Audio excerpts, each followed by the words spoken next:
Hindi makalakad. Sir. Ikaw yung galing sa airport? Apo kaya. Sige, ano nangyari sa'yo? Ba't parang paralisado ka? Namali po yung ano. Ha? Namali po yung pagbuhat ko ng maleta. Eh ano? Tama. Hindi, yung tissue mo. Okay. Paalis ka na sana. Apo, pawis na po ako. Ngayon, paano ka nagbuhat ng maleta? Pakanan? Ah, Saan na masakit? apo. Dito o sa kanan? Sa gitna po dito. Sa gitna? Dito? Apo. Sa medyo baba ng Dito? Okay, massage mo masakit. Kaya mo okay ka lang? Okay lang naman po yun. Sige. Pero yung lakad ni sir, okay ka mo. Pagka, apo, yung parang sa ano, pag nakapatong yung ano kami sakit. Pag hindi mo kinukot to, masakit. Ah, Hindi mo na matiinan. Ano nangyari? Sobrang bigat ba yung maleta nyo? Hindi naman. mga 23 kilos kaya. Yung ano ko kasi, nakadiretso ako. Tapos yumuko ako ng konti, tsaka ako ginanon. Tapos yung bigat na rin pa siguro ng ano, maleta. Sige. Sige Dumipa. Roy, okay na yan. Tagilid ka. Tamo, hindi siya makaupo ng walang tukod. Oh. Higa ka. Higa ka. Sige, puno ko rin yung suko. Buti na-cancel nyo yung flight nyo. Yun na, nag-reschedule na lang daw po. Sabi sa inyo ng airline.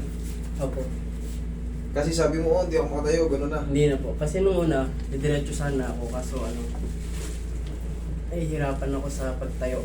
Tsaka masakit habang nakaupo. Relax na ka. O, yan yung kamay. Sabi ng side.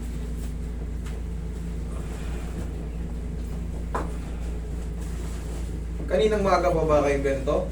Mga alas 11 po siguro.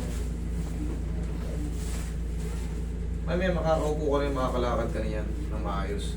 Ang problema lang, siyempre na magana, may konti lang. Masakit pa rin pero Opo. kaya mo na yan. Hindi ka to. Kaya ako pagtatayo ka, tapos pag-uupo ka, Yeah, medyo ano po, kailangan naman. nandito yung upo mo, hindi talaga sa puwet mo, hindi ganyan. Wala pong support. Relax na, kung wala labanan. O, ikaw kang pati haya. Yaya. Oh. Sige, pasingawin mo lang. Sige, yan mo. Masakit? Kaya. Kaya naman. O, hayaan mo lang muna sumingaw. Hayaan mo muna dumalo yung ano. Kasi yung nakikita mo siya,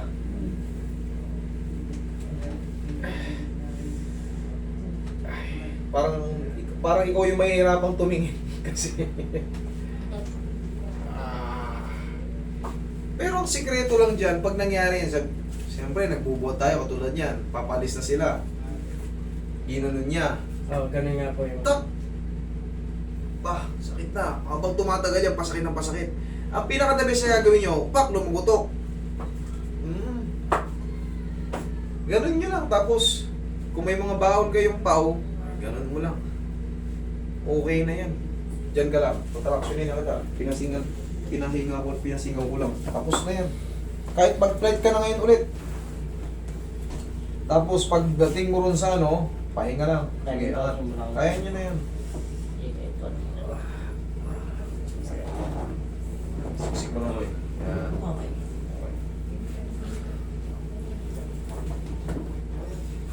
Okay sa dyan. Diyan. Okay, relax ka lang. Inhale. Exhale. Huwag mo nagas. Kung nakahiga ka ng ganyan, namamanhid ka, hindi. Okay ka lang. Okay lang. Okay ka lang. Oo. Okay. Sign na yan, na good na yan. Ang nangyari sa kanya, syempre, nag-create na ng swelling dun sa loob kasi kanina pa. Anong oras na ba? Plus 5, 11. 6 hours. Pero nangyayari talaga yan. 3 to 4 days, ready to go ka na naman. Kumbaga, okay na yan. Balik na sa normal. Kahit ngayon, pwede ka nang umupo ng ano yan. Pwede ka nang umupo ng... Sige, upo ka. Huwag kang paganyan tumayo. Pag mayroon kayong problema, tumagilid muna kayo. Pag mayroon kayong problema sa lower back, o kayo sa likod, Tagilid mo na kayo. Tukod mo yung siko mo. Yan ang tamang pagtayo. Huwag yung ipipilit na tumayo ng pagganon. Dito ka. Puso ka dito.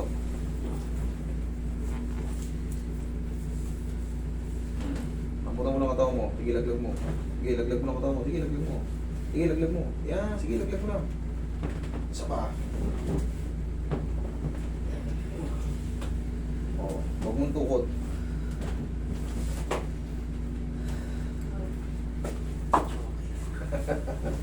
Okay? Tatandaan nyo ha, pag lumabutok, sabayan nyo na ng ganun. No? Kasi, pipirwisyohin na kayo niyan pag hindi nyo na ibalik. Unti-unti nyo nang hindi yung katawan nyo, hindi nyo nakakayanin sa mga susunod na mga oras na lumilipas. Hanggang sa uupo kayo, nakakala nyo nakaupo kayo, pero yung kamay nyo ang nakaupo. Tatayo kayo, medyo magiginhawa kayo, pero mamaya-maya, Bibigay. ngangawit na rin, hindi mo na alam. Eh siyempre sa airport walang higaan, tapos ang iksi ng upuan sa aeroplano. Siyempre, alam, saktong-sakto ang tuhod, pag nilatag mo ng gano'n, pagalitan ka lang nasa likod mo. Okay? Tandaan nyo yung movement na yan, oh. Maraming pagkakataon na isi-save kayo yung kagaya nito. Kaya na, oh, tayo ka, huwag kang tumukot. Tayo ka. Lakad. Medyo okay naman. 3 to 4 days, back to normal ka na naman. Buti na isipan mong bumalik dito. Hindi kayo nagpa-emergency. Kaya na, Okay. pahinga ka na. Kasi Sige na. kanina po nung ano. Sige pa kaya, thank you. Sige. Next po.